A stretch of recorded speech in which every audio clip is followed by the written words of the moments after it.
Salatu wassalamu ala rasulillah wa ala alihi wa ashabihi wa man tabi'ahum bi ihsan ila yaumiddin, amma ba'd.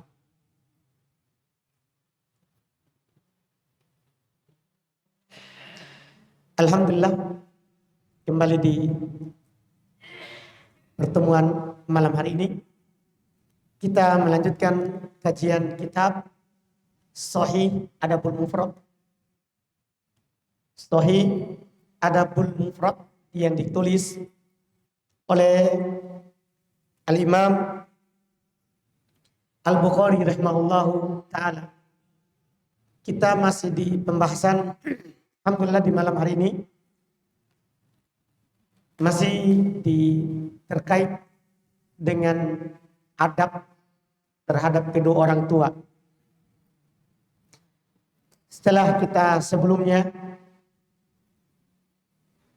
membaca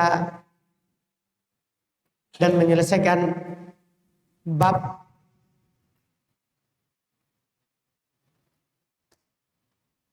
wajibnya berbuat baik kepada kedua orang tua selama tidak mengajak kepada maksiat. Di malam hari ini kita lanjutkan pembahasan yang beliau beri judul dengan bab la yastaghfiru li abi al-musyrik.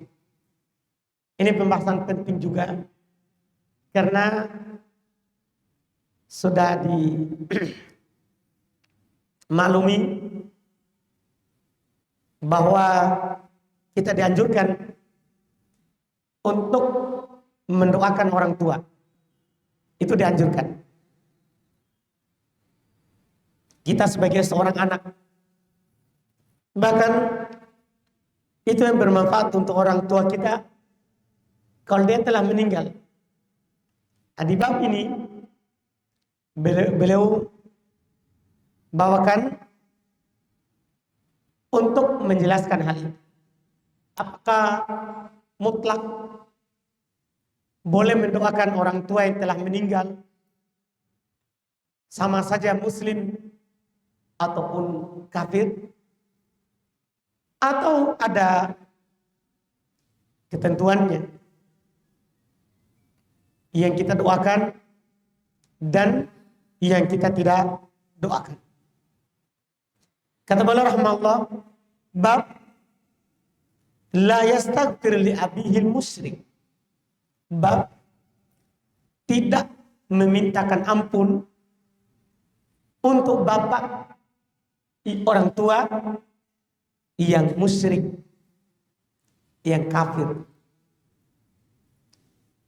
Ini judul dari beliau. Tentunya judul ini beliau ambil dari firman Allah Subhanahu wa taala yang beliau akan sebutkan nanti di hadis sebentar, akan haramnya memintakan ampun terhadap orang yang meninggal di atas kekafiran, yang meninggal di atas kesyirikan. Kata beliau rahimahullah, haddatsana Ishaq, telah menceritakan kepada kami Ishaq. Qala akhbarana Ali, beliau berkata mengabarkan kepada kami Ali Ibnu Husain. Qala haddatsani abi, dia berkata menceritakan kepada kami, kepada saya, bapak. An Yazid an-Nahwi, dari Yazid an-Nahwi. An Ikrimah an Ibn Abbas, dari Ikrimah dari Ibn Abbas. Ibn Abbas sahabat yang mulia, termasuk dari sahabat muda dari yang beriman kepada Nabi sallallahu alaihi wasallam. Ibn Abbas berkata fi qouli ta'ala, dalam firman Allah Ta'ala azza wa jalla, imma yablughanna indakal kibar ahaduhuma au kilahuma fala taqul lahumā uffin ila qawlihi kama rabbayani shaghira. Fanasakhat hal ayatu fi bara'ah maka lin nabi wal ladina amanu ayastaghfiru lil musyrikina walau kanu uli qurba min ba'di ma tabayyana lahum annahum ashabul jahim. Kata beliau rahimahullah, setelah belum membawakan dengan sanad dari Ibn Abbas radhiyallahu taala anhu. Ibn Abbas menjelaskan ayat imma yablughanna indakal kibar. Jika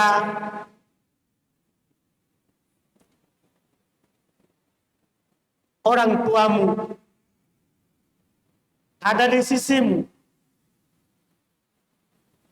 sampai di al-kibar, sampai masuk usia tua, ahaduhuma au kilahuma, apakah salah satunya saja atau keduanya, fala taqul lahumā uffin, jangan kamu katakan kepada kedua orang tuamu itu uffin, wala tanharhuma, jangan kamu menghardik keduanya, wa qul lahumā qawlan karīmā, ucapkanlah kepada keduanya ucapan yang baik, waqfid lahumā janāhad-dhul minar rahmah, rendahkan untuk kedua orang tuamu,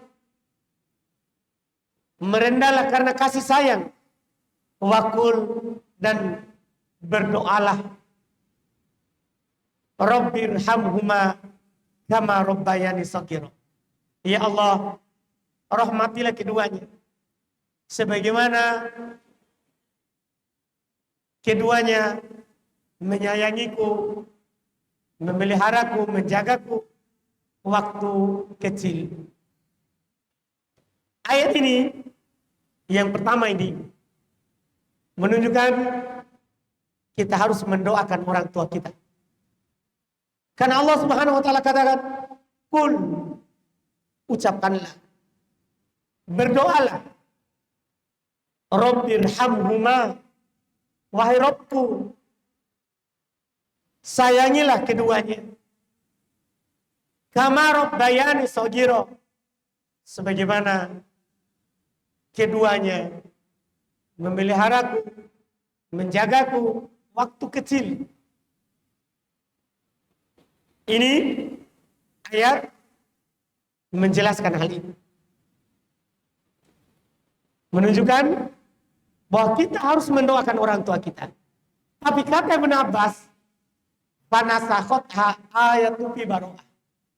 Tapi ini dihapus oleh ayat dalam surat Bara'ah, surat Taubah. Yang mana itu? Yang setelahnya.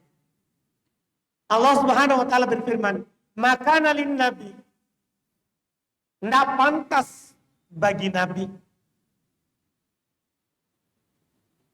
walladzina amanu, dan bagi orang-orang yang beriman. Tidak pantas bagi nabi dan bagi orang-orang yang beriman, ayyastaghfiru lil musyrikin, untuk memintakan ampun terhadap orang-orang musyrik, walau kana uli qurba, walaupun mereka orang terdekat. Ini yang menghapusnya. Kalau orang tua kita musyrik, kafir, tidak boleh dimintakan ampun untuk. Tidak boleh dimintakan ampun untuknya. Tapi ingat, kalau jelas kekafirannya. Kata Allah, "Min ba'di ma tabayyana lahum annahum ashabul jahim." Setelah jelas kepada mereka bahwasannya mereka adalah penghuni neraka. Sudah kita ketahui bahwa orang yang meninggal di atas kesyirikan, yang meninggal di atas kekafiran, itu kekal dalam neraka. kita memintakan ampun untuknya atau tidak, sama saja. Tidak ada gunanya. Makanya tidak boleh kita memintakan ampun untuknya. Tidak boleh kita memohonkan ampun untuknya. Karena Allah tidak akan mengampuni. Karena Allah Subhanahu wa ta'ala tidak akan mengampuni. Oleh karena itu, Nabi SAW pernah meminta izin kepada Allah untuk memintakan ampun ibunya. Ia meninggal di atas agama jahiliyah. Allah tidak izinkan. Tidak izinkan. Karena tidak boleh memintakan ampun untuk orang musyrik. Orang yang meninggal di atas kekafiran. Demikian pula ketika Nabi SAW berkata ketika pamannya meninggal, Abu Thalib, orang yang paling membelanya, membantunya dalam dakwah di awal, tapi tidak masuk Islam. Ketika dia meninggal, Nabi SAW berkata, saya akan memintakan ampun untukmu selama saya belum dilarang. Selama saya belum dilarang. Maka turunlah ayat larangan. Seperti ini ayat. Maka nalin nabi walladzina amanu ayastaghfiru lil musyrikin walau kanu uli qurba. Tidak pantas bagi nabi dan orang-orang yang beriman untuk meminta ampun, memintakan ampun untuk orang musyrikin yang meninggal di atas kekafiran. Walau kanu uli kurba, walaupun mereka itu adalah orang-orang dekat.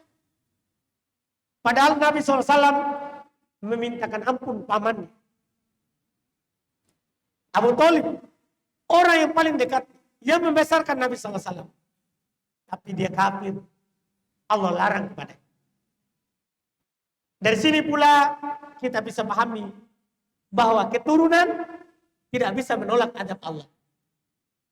Sangat merugi kalau ada orang berbangga-bangga, saya keturunan Nabi, saya keturunan darah biru, saya keturunan Andi Karaeng.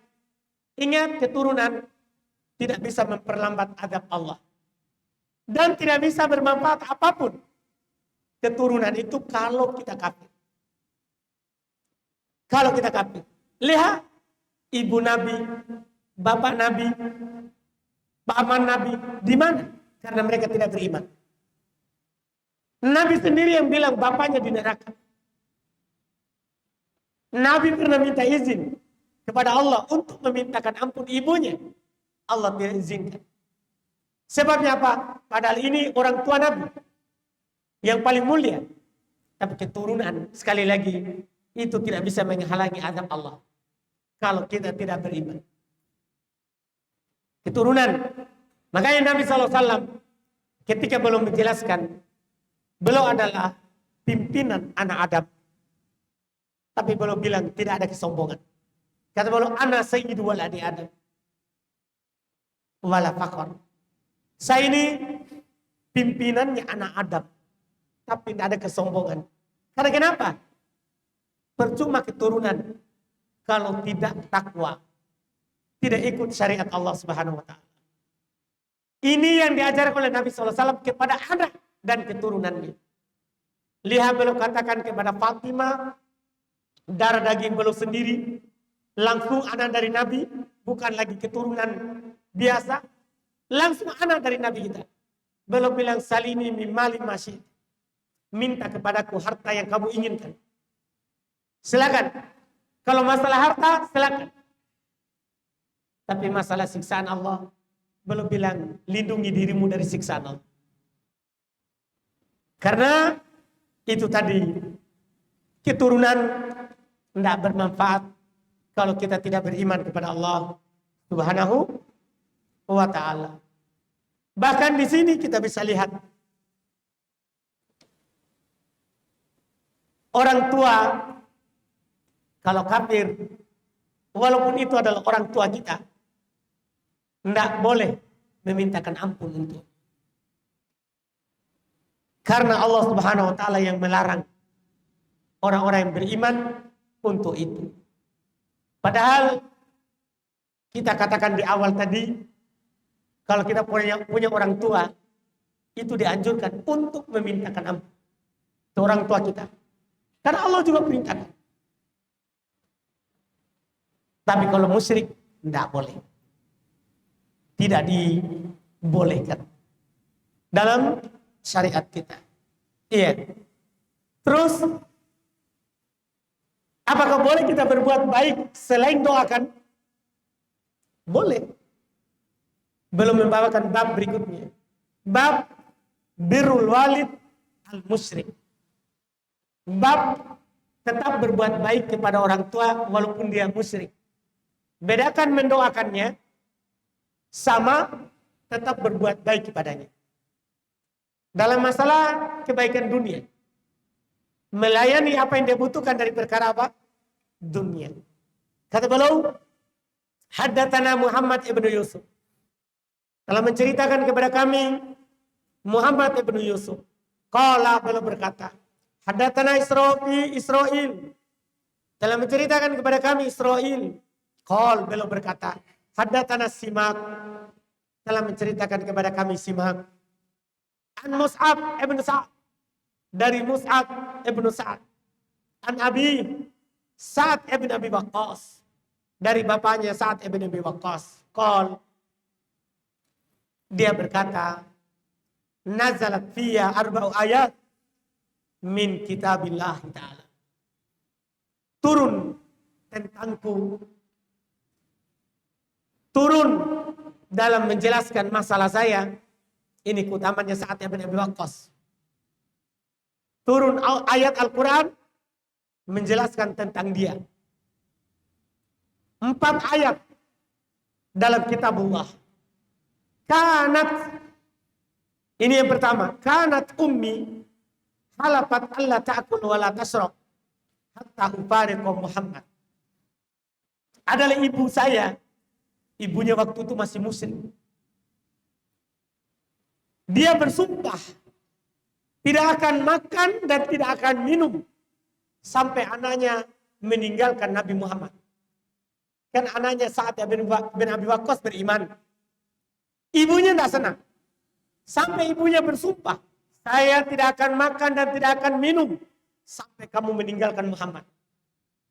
Bayangkan, kalau kita lihat ya, kita sekarang belumlah seperti itu.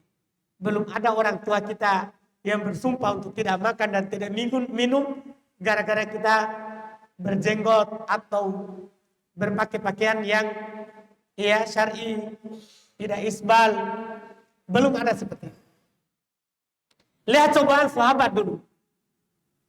Ibunya Sa'ad ibn Abi Waqqas bersumpah untuk tidak akan minum dan tidak akan makan sampai anaknya meninggalkan Nabi Muhammad. Itu karena keimanan. Fa'anzalallah, maka turun Al-Quran. Masya Allah. Wa in jahadaka ala an tusyrika bi ma laysa laka bihi ilm fala tuti'huma wa sahibuhuma fid dunya ma'rufa. Kalau kedua orang tuamu memaksa kamu untuk syirik. Sekarang kan saat ikut Nabi Rasul Allah, orang tuanya larang. Apa yang harus dilakukan kalau seperti itu? Turun Al-Quran. Kalau orang tuamu memaksa untuk kamu tidak taat, seperti berbuat syirik, malai salah kabel, yang kamu tidak punya ilmu tentangnya, fala tuti'huma, jangan kamu taati keduanya. Jangan ditaati. Maksudnya, ini ibumu bilang, tinggalkan Muhammad, jangan kamu taati. Dan itu maksiat. Wajib kita taat Nabi Muhammad SAW. Itu maksiat. Itu maksiat. Jadi kata Nabi SAW, fala tuti'huma, jangan kamu taati kedua orang tua. Jangan kamu taati. Kenapa? Sudah kita sampaikan sebelumnya. La ta'ata li makhlukin fi ma'siyatil khaliq. Tidak ada yang boleh mentaati makhluk dalam rangka bermaksiat kepada Allah Subhanahu wa ta'ala. Tidak dibolehkan. Ini lihat yang dikatakan oleh Allah Subhanahu wa ta'ala. Kalau orang tuamu memaksa kamu untuk berbuat syirik kepada Allah, ini teguran kepada Sa'ad bin Abi Waqqas. Demikian pula kita. Ini kan dikatakan oleh ulama tafsir, al-ibratu bi umumi al-lafaz, la bi khususis sabab. Sebab turun ayat ini terkait dengan Sa'ad bin Abi Waqqas. Orang tuanya bilang, kamu harus tinggalkan Muhammad. Kalau tidak, saya tidak akan makan, tidak akan minum. Turun ayat. Kalau orang tuamu mengajak kepada dosa, jangan taat. Artinya, biarkan saja. Tidak boleh kamu keluar dari keimanan. Ini kata para ulama yang menjadi pelajaran keumuman kisahnya. Bukan kekhususan lafadznya. Artinya, kita juga yang datang setelah para sahabat, kalau orang tua kita mengajak untuk durhaka kepada Allah dan Rasulnya, tidak boleh kita taat. Makanya Syekhul Islam Ibnu Taimiyah menjelaskan, itu bukan durhaka. Itu bukan durhaka. Ada orang tua kita menyuruh kita cukur jenggot karena tidak tahu itu syariat. Tidak boleh kita taat. Tidak boleh kita taat. Ada orang tua kita pakai celana tinggi di atas mata kaki. Dia bilang tidak boleh. Harus diturunkan. Tidak boleh kita taat. Ini maksiat. Kita wajib dahulukan Allah Subhanahu wa ta'ala dan Rasulnya. Demikian pula yang lainnya dari syariat-syariat Allah Subhanahu wa ta'ala. Fala tuti'huma. Jangan kamu taat. Terus, apakah kita harus lari dari rumah? Pergi, marah-marah, berkelahi sama orang tua? Enggak. Dalam masalah itu jangan ditaati. Tapi wasahibuhuma fid dunya ma'rufa.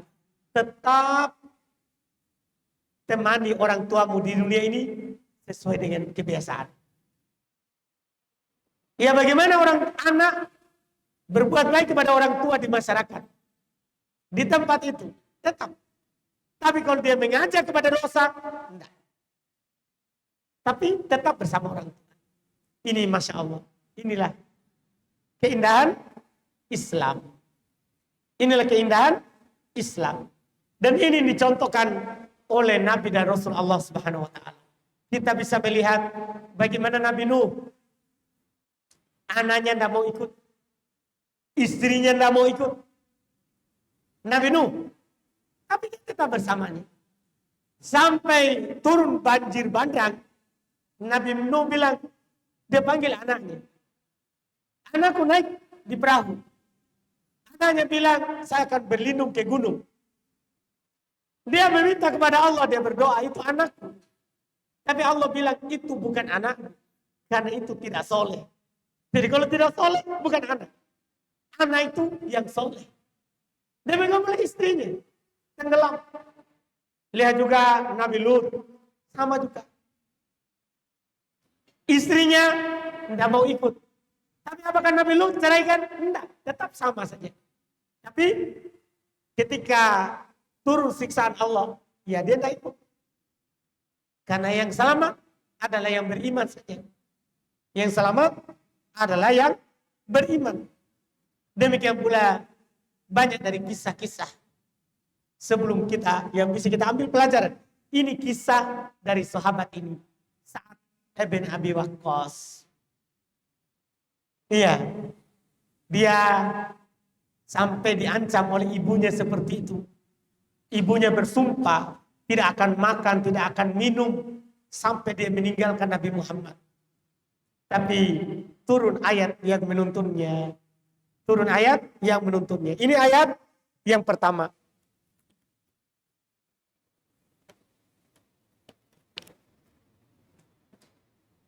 Ini ayat yang pertama.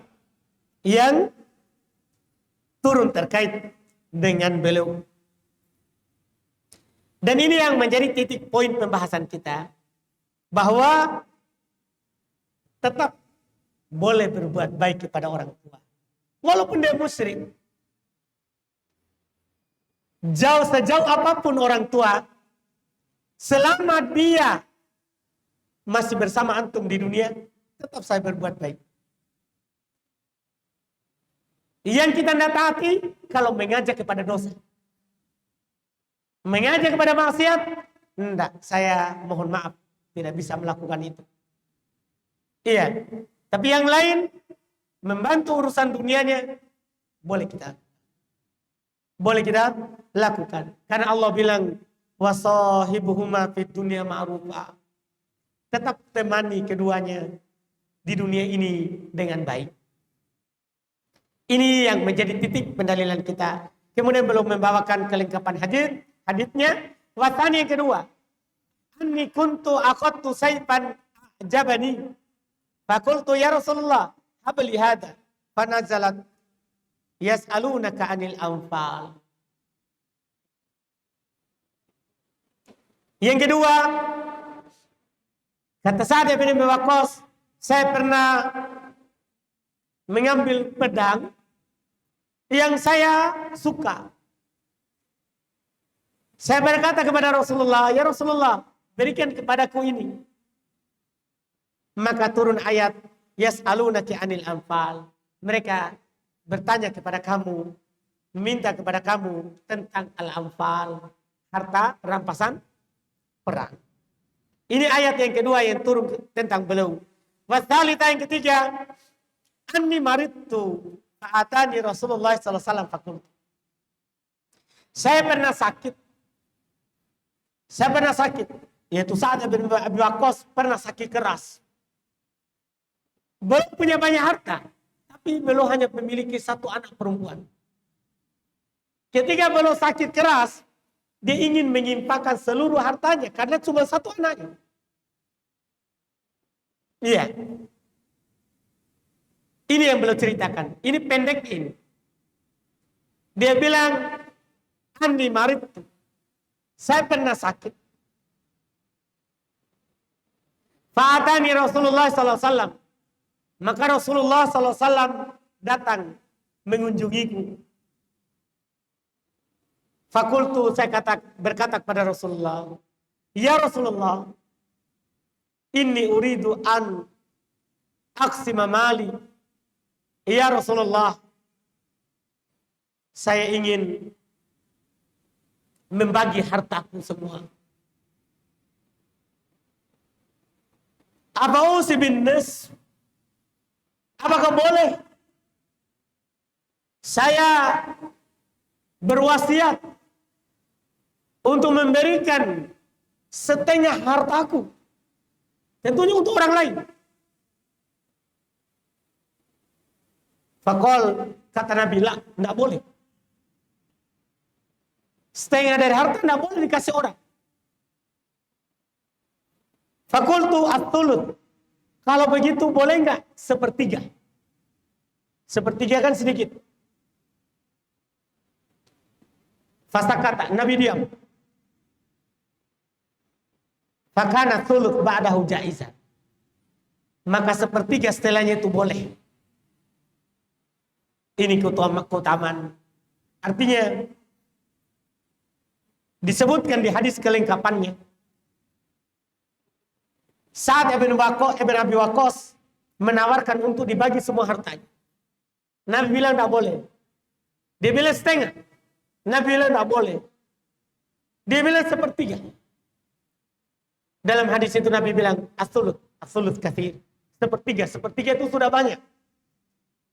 Kemudian Nabi jelaskan, kamu meninggalkan anak keturunanmu dalam keadaan kaya, itu lebih baik daripada mereka nanti meminta-minta kepada manusia. Ini kata Nabi SAW. Artinya, kita biarkan harta kita itu diwarisi oleh anak keluarga, istri, anak, lebih baik daripada apa? Kita kasih orang lain. Ini kata Nabi SAW. Baik. Kemudian kita selesaikan habis, baru berhenti. Warabi yang keempat, ini syaribtul khamr. ma'akaum. Ini tentunya sebelum diharamkan minuman yang memabukkan. Siapa yang minum khamar bersama orang-orang minal ansor dari kalangan ansor. Fadaraba rajul minhum anfi bilahi jamal. Maka ada seorang yang memukul mulut. Fa'ataitu Nabi SAW fa'anzal tahrimul khamar. Saya datang kepada Nabi SAW melaporkan hal tersebut. Turunlah ayat yang mengharamkan khamar. Turunlah ayat mengharamkan khamar. Ini Masya Allah keutamaan beliau yang keempat.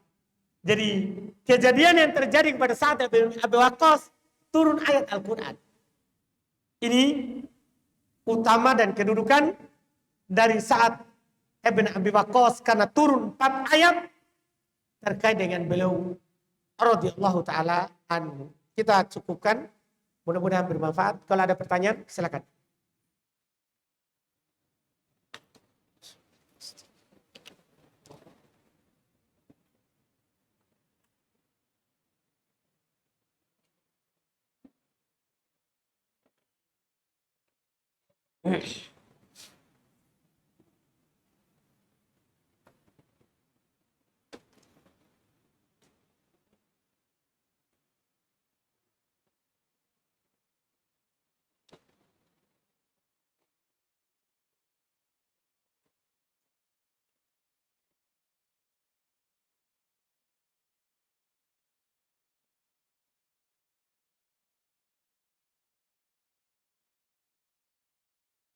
Sini ada pertanyaan.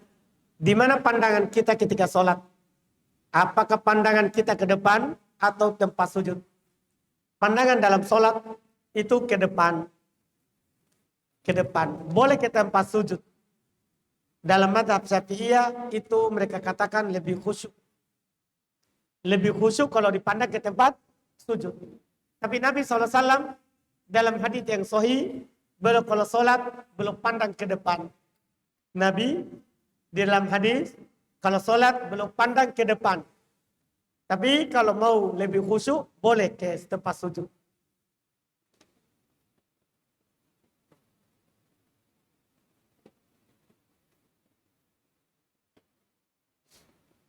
Ini ada pertanyaan berikutnya. Ketika kita sholat lalu tiba-tiba keluar kentut, kita dalam tidak kesengajaan, apakah sah sholat kita atau batal? Batal. Kentut itu sengaja ataupun tidak sengaja membatalkan sholat.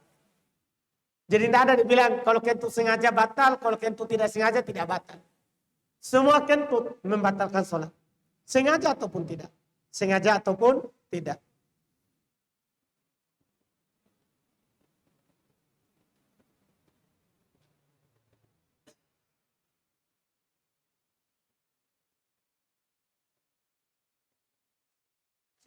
Apakah kita semua keturunan Nabi Nuh? Enggak, kita Nabi Adam. Iya. Kita keturunan semua Nabi Adam. Apakah kita semua keturunan Nabi Nuh? Dikarenakan semua manusia tenggelam oleh bencana banjir. Yang otomatis perkembangbiakan manusia dimulai dari awal. Iya, kan tidak semuanya tenggelam. Kan Nabi Nuh kan ada yang beriman kepadanya. Yang naik di atas perahu. Iya, yang tenggelam kan yang kafir terhadap Nabi Nuh. Adapun yang tidak kafir selamat. Bahkan hewan-hewan juga selamat. Hewan-hewan juga selamat karena Nabi Nuh pada saat itu diperintahkan juga oleh Allah Subhanahu wa taala untuk membawa setiap pasang dari hewan naik di atas perahunya. Ketika banjirnya sudah turun, mereka semua turun. Semua dari situlah keturunan manusia.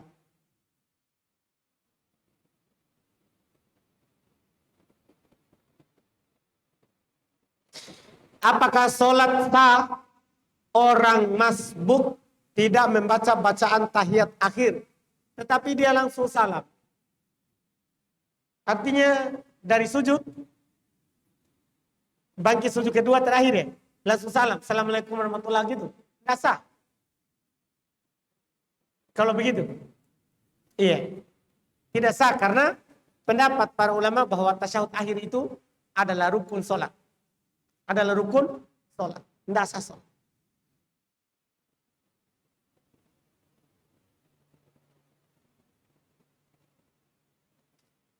Bagaimana kalau orang tua kita melarang untuk menghadiri majelis taklim? Apa kita harus mematuhinya? Iya, patuhi. Menghadiri majelis ilmu kan tidak wajib. Patuhi apa yang dia katakan.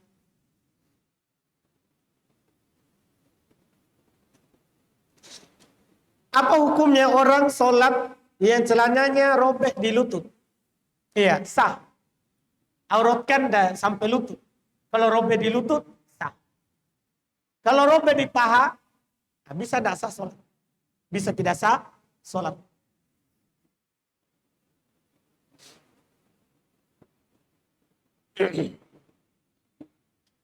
Bismillah, Ustaz, apakah cairan yang keluar dari telinga membatalkan sholat? Tidak.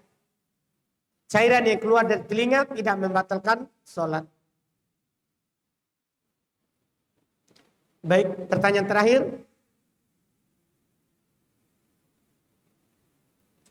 Apa hukum membelikan makanan bagi orang yang tidak berpuasa pada saat bulan Ramadan melalui ojek online? Karena kebetulan pekerjaan saya sebagai ojek online. Yang dibelikan makan siapa? Apakah orang yang dibolehkan untuk tidak berpuasa dari kaum muslimin? Kan begitu? Atau orang kafir begitu? Kalau yang dibolehkan untuk tidak berpuasa seperti orang sakit, ibu hamil, orang menyusui, atau orang yang pulang dari safar, orang tua yang tidak mampu untuk berpuasa, ya, orang tua yang tidak mampu untuk berpuasa, ini boleh, tidak apa-apa, kan mereka boleh tidak berpuasa. Ya, adapun kita membelikan orang yang beriman, yang wajib baginya puasa, tidak boleh. Itu namanya ta'awun di atas dosa dan maksiat. Ta'awun di atas dosa dan maksiat. Itu wallahu a'lam. Kita cukupkan, mudah-mudahan bermanfaat. Subhanakallahumma wa bihamdika, asyhadu an la ilaha illa anta, astaghfiruka wa atubu ilaik. Assalamualaikum warahmatullahi wabarakatuh.